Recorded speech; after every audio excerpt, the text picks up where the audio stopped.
Assalamualaikum warahmatullahi wabarakatuh. Kami dari kelompok 3 akan mempresentasikan tentang distribusi probabilitas kontinu. Dan ini nama-nama dari kelompok kami. Saya akan menjelaskan distribusi peluang kontinu. Distribusi peluang kontinu adalah peubah acak yang dapat memperoleh semua nilai pada skala kontinu. Ruang sampel kontinu adalah bila ruang sampel mengandung titik sampel yang tidak terhingga banyaknya. Syarat dari distribusi kontinu adalah apabila fungsi adalah fungsi padat peluang peubah acak kontinu X yang didefinisikan di atas himpunan semua bilangan real. Selanjutnya distribusi normal. Distribusi probabilitas kontinu yang terpenting di bidang statistik adalah distribusi normal. Grafiknya disebut kurva normal, berbentuk lonceng.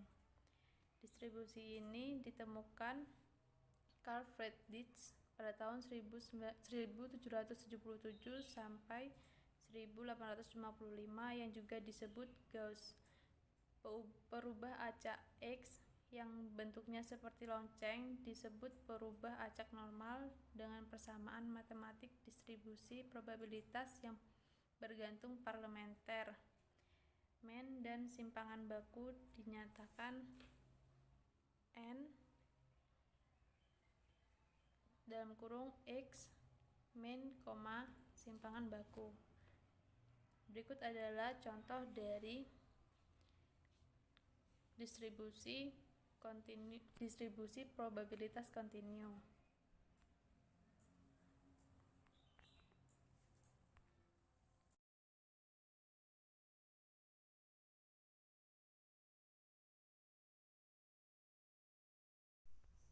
Sifat-sifat kurva normal.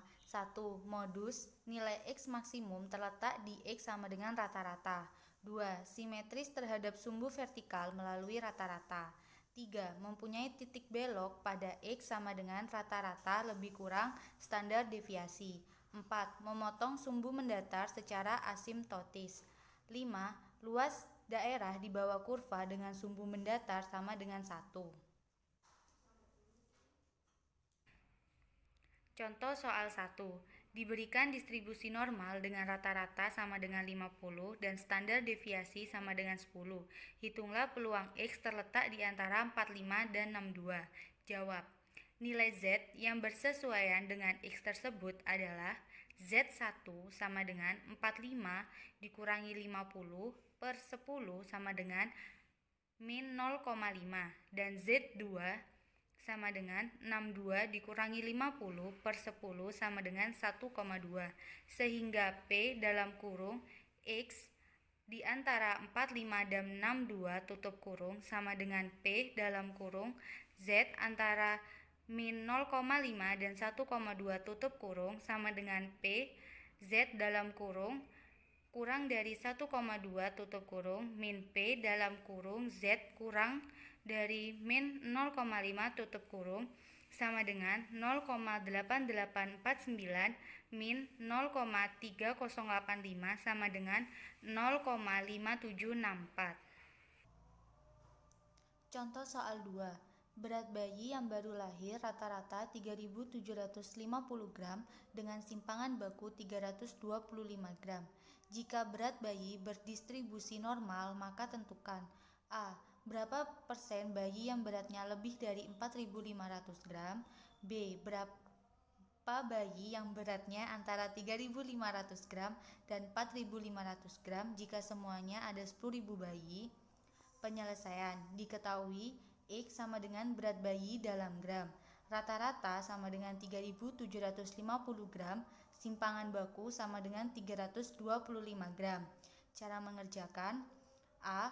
Persentase bayi yang beratnya lebih dari 4.500 gram dengan mengubah distribusi normal umum menjadi distribusi normal baku untuk X sama dengan 4.500. Z sama dengan X min rata-rata per simpangan baku sama dengan 4.500 dikurangi 3.750 per 325 sama dengan 2,31. Berat yang lebih dari 4.500 gram pada grafiknya ada di sebelah kanan, Z sama dengan 2,31. Luas daerah ini adalah 0,5 min 0,4898 sama dengan 0,0104.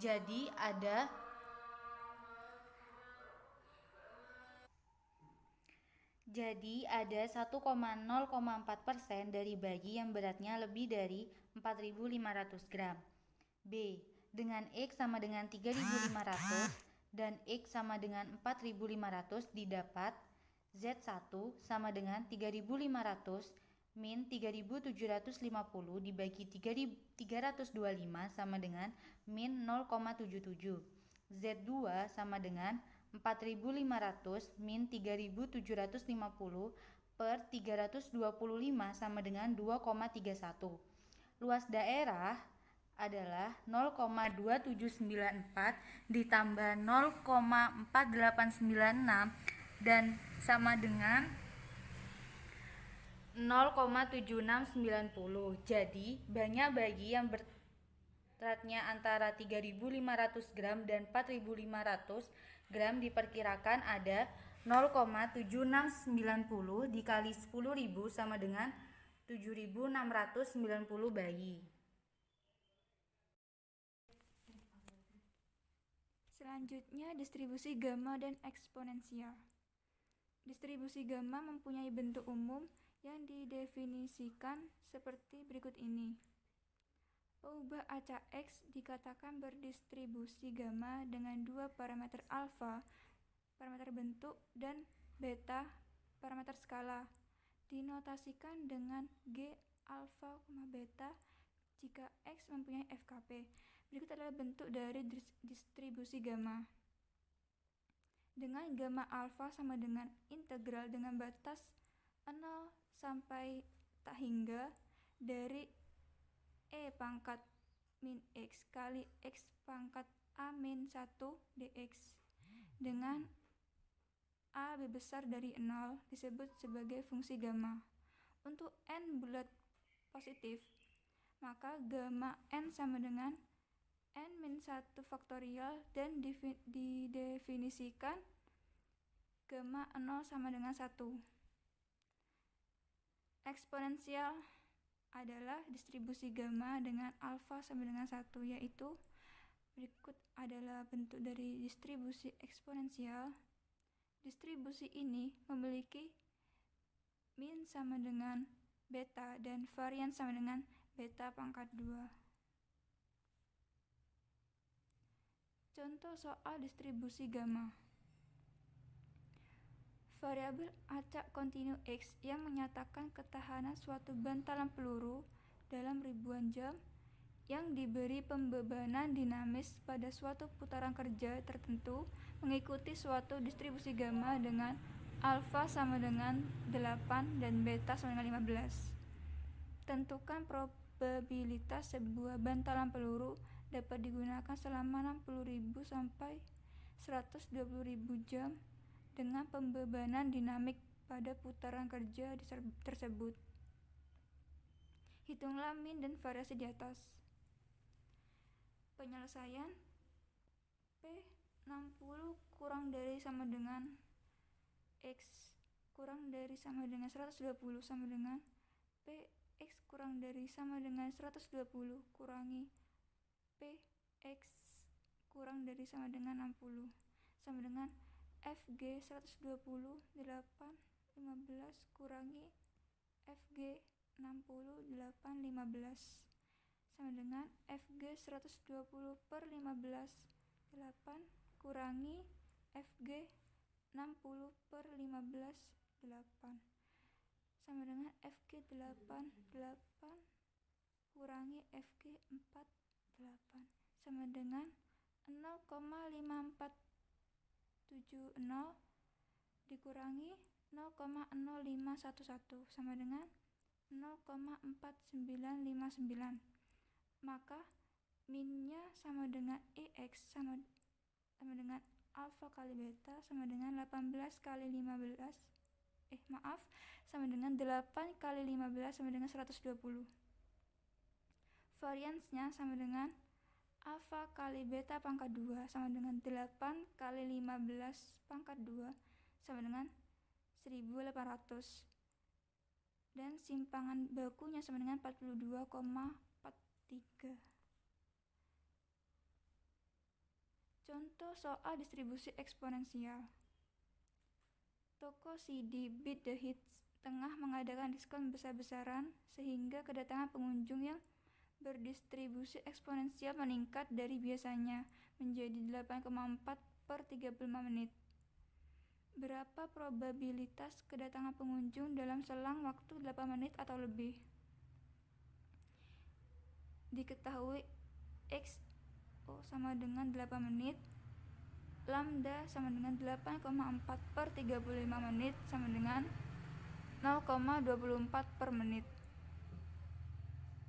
Yang ditanyakan P, X lebih besar dari sama dengan 8 menit. Maka P, X lebih besar dari sama dengan X0 sama dengan 1 kurangi X pangkat min lambda X0. P, X lebih besar dari sama dengan 8 sama dengan 1 kurangi E pangkat minus 0,28 kali 8 sama dengan 1 kurangi 2,71828 pangkat min 1,92. Maka PX lebih besar dari sama dengan 8 sama dengan 0,85. Ya, di sini saya akan menjelaskan tentang distribusi Q kuadrat. Distribusi Q kuadrat atau distribusi X kuadrat dengan K derajat bebas adalah distribusi jumlah kuadrat ke perubah acak normal baku yang saling bebas. Distribusi ini seringkali digunakan dalam statistika inferensial, seperti dalam uji hipotesis atau dalam penyusunan selang kepercayaan. Apabila dibandingkan dengan distribusi Q kuadrat non-sentral, distribusi ini dapat juga disebut distribusi Q kuadrat sentral. Distribusi sentral adalah distribusi dengan menggunakan pemusatan data statistik. Sedangkan distribusi non-sentral adalah distribusi dengan tidak menggunakan pemusatan data statistik.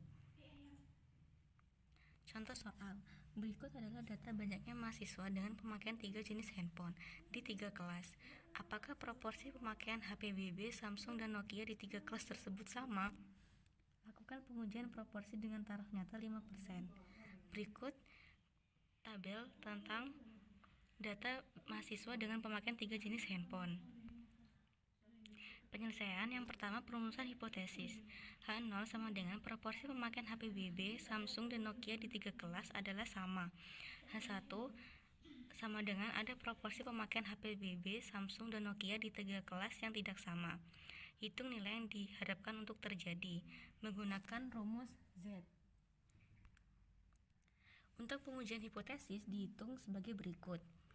Kemudian kesimpulan dari soal ini adalah H0 ditolak, ada proporsi pemakaian HP BB, Samsung, dan Nokia di 3 kelas yang tidak sama.